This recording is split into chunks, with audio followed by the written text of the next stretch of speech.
بسم اللہ الرحمن الرحیم۔ اردو افسانے کے سبھی سننے اور دیکھنے والوں کو السلام علیکم۔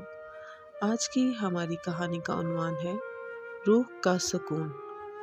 عارفہ کے ہاتھوں میں مہندی کا رنگ اس مرتبہ بھی بہت گہرا تھا۔ لڑکیاں دیکھتی تو واہ واہ کر اٹھتی۔ عارفہ مسکرا دیتی مگر اندر سے بلک کر رہ جاتی۔ یہ مہندی بھی کوئی مہندی ہے؟ دل ہی دل میں خیال آتا۔ سارا دن اس کی یہی مہندی، اس کے گلاب کے عطر کی خوشبو، اس کا کاجل غیر مردوں کی دلجوئی کرنے میں اس کے ساتھی تھے۔ وہ سوچتی مردوں اور مردوں میں آخر ایک پیش کا ہی تو فرق ہے۔ جس کا اپنا باپ اسے 15 سال کی عمر میں ایک کوٹھے پر بیچ جائے، اسے کسی مرد سے اور کیا امید ہو سکتی ہے؟ عارفہ کو یہاں آئے 15 سال ہو گئے تھے، یعنی کہ آدھی زندگی اس جگہ کی نظر ہو گئی۔ خالق کی دنیا اتنی وسیع اور سہارا دینے کو ایک شخص نہ ملے۔ دن گزرتے جاتے تھے مگر عارفہ کا حسن مان نہ پڑتا تھا۔ راتوں کی لمبی محفلوں میں تنہائی کا احساس ہمیشہ رہتا۔ مرد آتے، اس پر نگاہ ڈالتے، اس کے ساتھ کھیلتے اور چلے جاتے۔ ہر دن تنہائی کا اعلان کرتا۔ ہر روز اس کی ذات کی نفی ہوتی، اس کی حرمت کو کچلا جاتا۔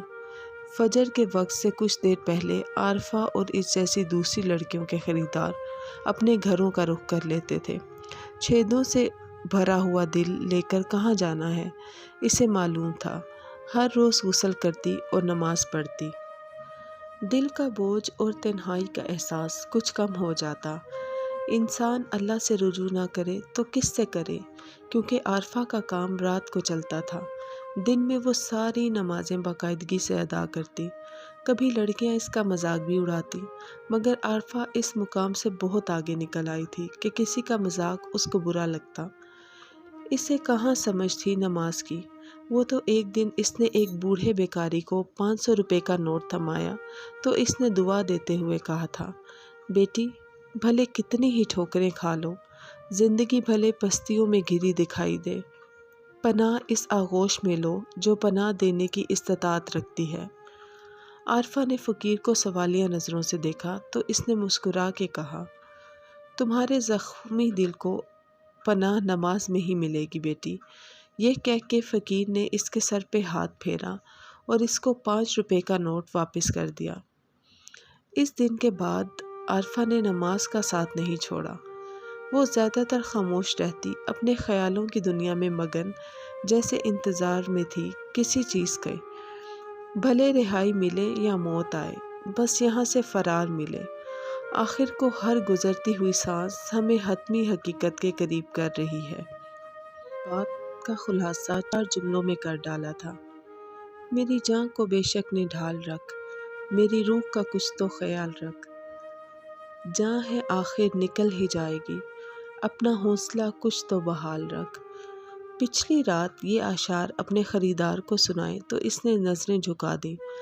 عارفہ جہاں بولتی کم تھی، ہنستی اور بھی کم تھی، مگر اس غیر متوقع صورتحال کو دیکھ کر ہنسی کا دورہ سا پڑ گیا۔ اس کے خریدار نے اجازت لی اور چلتا بنا۔ عارفہ سمجھ گئی کہ اب وہ اس کے کوٹھے کا رخ کبھی نہیں کرے گا۔ البتہ یہ بتانا مشکل تھا کہ صرف اس کے کوٹھے پر ہی نہیں جائے گا یا کسی بھی کوٹھے پر نہیں جائے گا۔ اس بات کو 2 دن گزر گئے اور عارفہ نے کسی سے ذکر نہیں کیا، البتہ یہ محسوس کیا کہ دل کا چھید کچھ اور گہرا ہو گیا ہے۔ تھوڑی سی ندامت بھی محسوس ہوئی، بھلے دوسرے اسے روندتے رہیں مگر دوسروں کو روندنے کی یا پھر ان کی تذلیل کرنے کی عادی وہ نہ تھی۔ اگلے دن قریبی گاؤں سے چوڑیوں والا لڑکا چوڑیوں کا ٹوکرا لے کر ہر جمعے کی طرح اس جمعے بھی حاضر ہو گیا۔ تمام لڑکیاں اس کے گرد حسب معمول اکٹھی ہو گئیں۔ یوں تو اس کا ٹوکرا ہمیشہ خالی واپس جاتا تھا، لیکن لڑکیوں کو اپنی چوڑیاں پسند کرنے کی جلدی ہوتی تھی۔ وہ لڑکا آتا، جھکی ہوئی نظروں کے ساتھ سامان پیش کرتا، کسی کو باجی بلاتا تو کسی کو بہن، اپنی رقم وصول کرتا اور اگلے جمعے تک غائب ہو جاتا۔ عمر زیادہ سے زیادہ 22-23 سال ہوگی۔ البتہ اس بار عارفہ اپنے دیوان سے نہ ہلی تو لڑکا خود ہی اس کی جانب بڑھا اور چوڑیوں کے 2 سیٹ اس کو پیش کر دیے۔ ایک ہرا اور ایک بادامی۔ عارفہ اپنے خیالوں میں گم تھی۔ پہلے چونکی اور پھر ایک پھیکی سی مسکراہٹ اس کے چہرے پہ آ گئی، جیسے شکریہ ادا کر رہی ہو۔ لڑکا واپس چلا گیا۔ پھر 2 دن اور گزر گئے، مگر اس رات والا واقعہ عارفہ کے لیے اب بھی تازہ تھا۔ دل کا پیمانہ اب لبریز ہو چکا تھا۔ رات کو نئی محفل کی تیاری تھی۔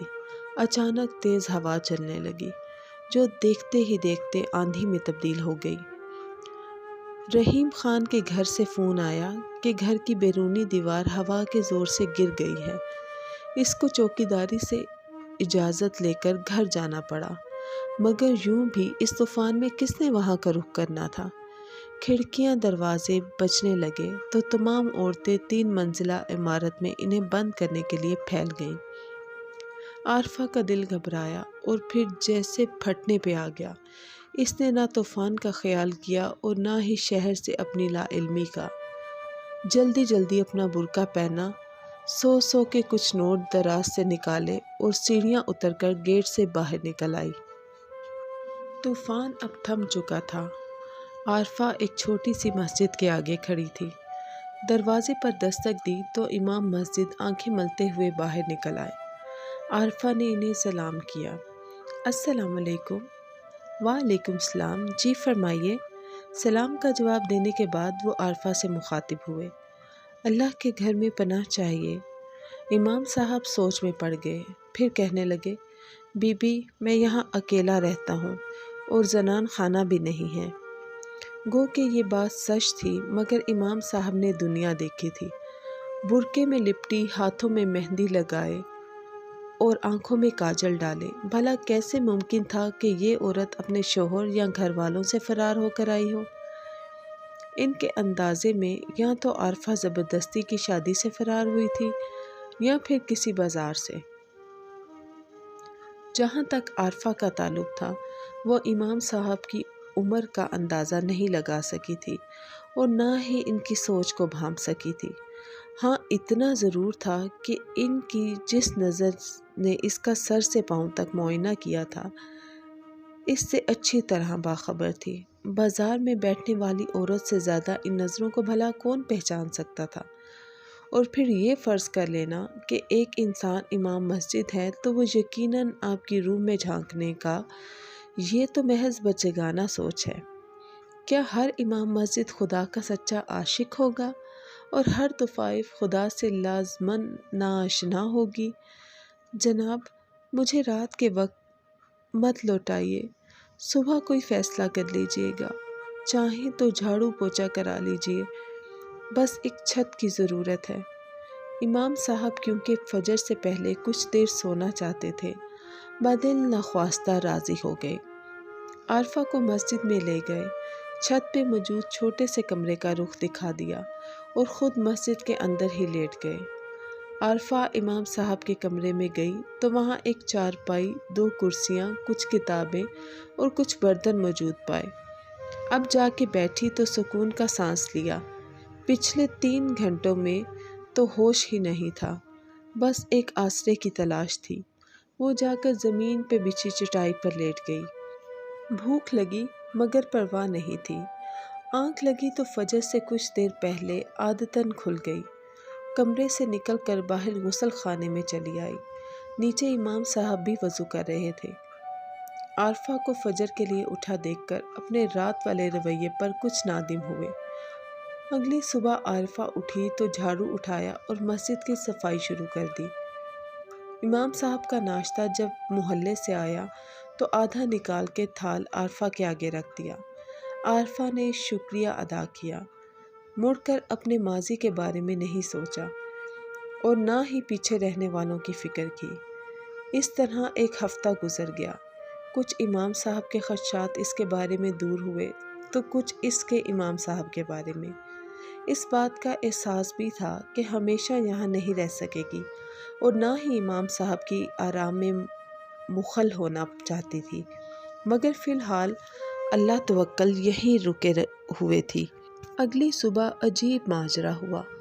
عارفہ سستے داموں کچھ کپڑے لے کر بازار سے لوٹی تو ایک لڑکا اس کی طرف پشت کیے امام صاحب کے ساتھ باتوں میں مصروف تھا۔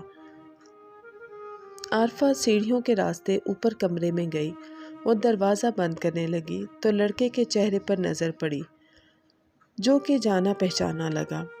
غور کیا تو بازار میں چوڑیاں بیچنے والا لڑکا اچھی طرح سے یاد آ گیا۔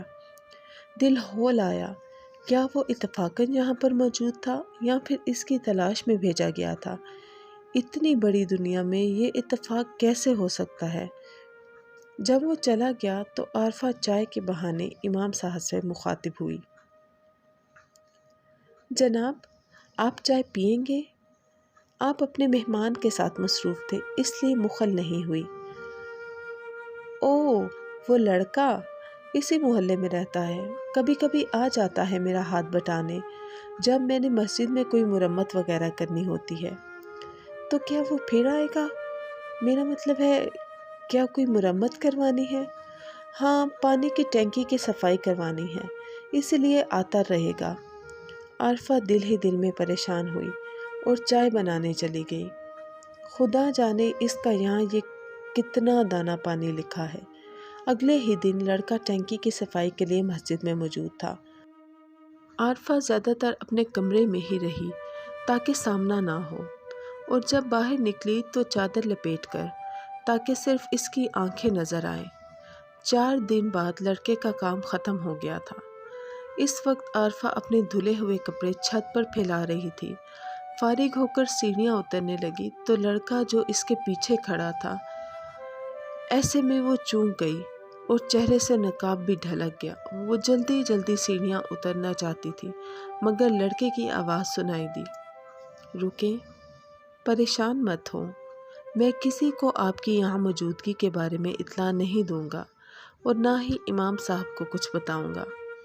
عارفہ خاموش رہی۔ کہتی بھی تو کیا کہتی؟ بات کا یقین کرتی یا جھٹلا دیتی؟ اور اگر جھٹلا دیتی تو کسی کا کیا بگڑتا؟ سارا نقصان اسی کا ہوتا۔ امام صاحب نے نمازیوں سے ذکر کیا تھا کہ کسی عورت کو سہارا دیا ہے، آپ سے محلے کی کچھ عورتیں ملنے آئیں گی۔ عارفہ مزید کچھ فکر مند ہوئی کہ ایک نئی کہانی گھڑنی پڑے گی۔ آپ فکر مند نہ ہوں، جس رب نے پہلے آپ کو آواز دی ہے آئندہ بھی وہی آپ کا سہارا بنے گا۔ لڑکا یہ کہہ کر چلا گیا۔ 2 دن بعد عارفہ اپنے کمرے سے نکلی تو دروازے کے آگے ایک پلاسٹک کا بیگ نظر آیا۔ کھولا تو اس میں چوڑیوں کے 2 سیٹ تھے، ایک بادامی اور ایک ہرا۔ عارفہ نے امام صاحب کو آگے بڑھتے دیکھا اور چوڑیوں کو چھپانا چاہا۔ وہ اس سے مخاطب ہوئے، وہ لڑکا جو ٹینکی صاف کرنے آیا تھا میری اجازت سے تمہارے لیے چھوٹا سا نذرانہ چھوڑ گیا ہے۔ عارفہ نے چوڑیاں لے تو لی مگر انہیں نہیں پہنا۔ آخر کو وہ صرف اس کو اس کا ماضی یاد دلاتی تھی۔ پھر ہر جمعے کو عارفہ کو اپنے دروازے کے آگے سے چوڑیوں کے 2 سیٹ ملنے لگے۔ وہ یہ دیکھ کر حیران ہوئی اور خوش بھی کہ ہر ہفتے نئے رنگوں کی چوڑیاں اس کی منتظر ہوتی تھیں۔ پھر دل چاہا کہ ان کو پہن ہی ڈالے۔ شام کی چائے بنا رہی تھی تو امام صاحب نے چوڑیوں کی چھنکار سنی اور سوچا کہ عارفہ نے پہلی دفعہ تحفے میں دی گئی چوڑیوں کو پہنا ہے۔ وہ عارفہ سے مخاطب ہوئے، پورے 2 مہینے سے وہ لڑکا ہر جمعے کو تمہیں چوڑیاں دے جاتا ہے، آخر تم نے چوڑیاں پہن ہی ڈالی۔ اب کیا وہ تا حیات تمہیں چوڑیاں پہناتا رہے گا اور تم ان کو پہنتی رہو گی یا بات اس سے آگے بھی بڑھے گی؟ امام صاحب کے چہرے پر شرارتی مسکراہٹ تھی، عارفہ کی گالوں پر لالی۔ وہ تو شکر ہے کہ چادر میں امام صاحب کو اس کی لالی دکھائی نہیں دی۔ امام صاحب نے بھی جواب کا انتظار نہ کیا، اس کے سر پر ہاتھ پھیرا اور اپنے کاموں کے لیے چل پڑے۔ اگلے دن لڑکا امام صاحب کی باقاعدہ اجازت سے عارفہ سے ملنے آیا۔